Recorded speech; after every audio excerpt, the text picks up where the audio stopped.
Bonjour, aujourd'hui je vais vous parler de 5 erreurs à éviter lorsque vous voulez commencer le business de l'agriculture. Certaines parmi ces erreurs, je les ai commises, donc je vous les communique pour qu'à votre tour vous puissiez les éviter.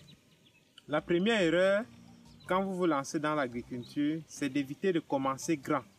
Certains, peut-être parce qu'ils ont beaucoup de moyens ou pour toute autre raison, commencent les cultures avec 50, 100 hectares. D'autres, quand ils sont au niveau de l'élevage, peuvent commencer les poulets par exemple avec 5 000 ou 10 000. Ça, c'est une mauvaise façon de faire. Moi, je vous conseille, si vous voulez commencer une culture, de commencer sur 1 hectare afin d'optimiser déjà la production sur 1 hectare. Parce que ça ne sert à rien d'avoir 50 hectares alors que vous êtes moins productif que celui qui fait 1 hectare. Au niveau des poulets, c'est pareil. Donc, vous pouvez avoir 10 000 poulets, mais celui qui a 500 poulets optimise sa production et il est plus productif que vous.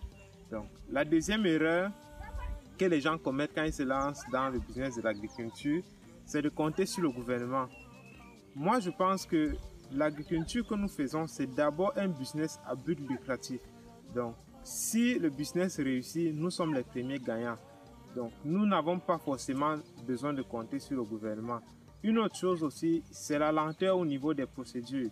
Vous pouvez engager une procédure d'accompagnement ou de financement au niveau du gouvernement et puis ça prend 2 ans voire 3 ans pour qu'on puisse vous financer au cas où on vous finance. Donc, si vous comptez sur le gouvernement pour pouvoir lancer votre projet, vous pourrez après 2 ans, 3 ans n'avoir même pas encore commencé. Donc, commencez votre projet. Si entre-temps vous avez un accompagnement du gouvernement, tant mieux. Mais si vous n'avez pas, continuez votre projet. La troisième erreur que beaucoup commettent, c'est de faire le business de l'agriculture à temps partiel.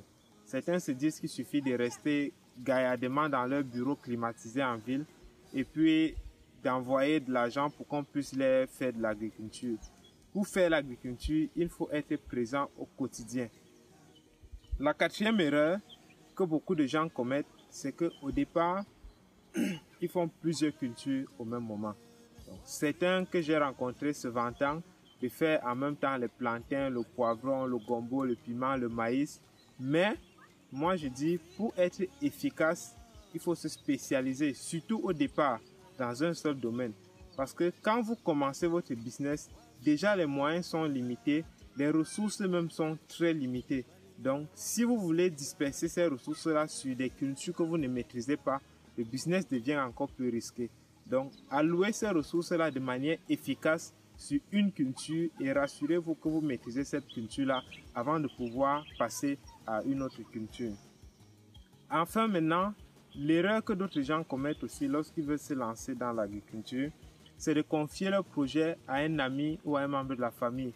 Ça, c'est quelque chose que les gars de la diaspora aiment bien faire. Mais le piège ici, c'est que comme je vous dis, quand vous commencez un projet agricole, c'est un peu comme quand vous venez de donner naissance à un enfant. Vous ne pouvez pas confier votre bébé de 2 jours ou de 2 mois à un membre de la famille. Donc, il faut que vous-même vous soyez là pour suivre votre projet. Vous êtes le seul qui avait la vision de ce projet et vous êtes le seul qui connaissait comment est-ce que vous allez mener ce projet à bon. Et il faut absolument que vous soyez là au début. Un autre piège aussi de cette erreur, c'est que vous risquez de vous faire escroquer par les membres de vos familles ou par vos amis.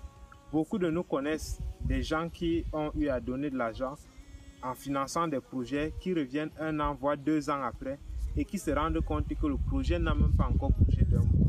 Donc, pour éviter cela, au début, vous devez être présent et vous rassurer que votre projet décolle comme il le faut afin de ne pas pouvoir vous retrouver en larmes après.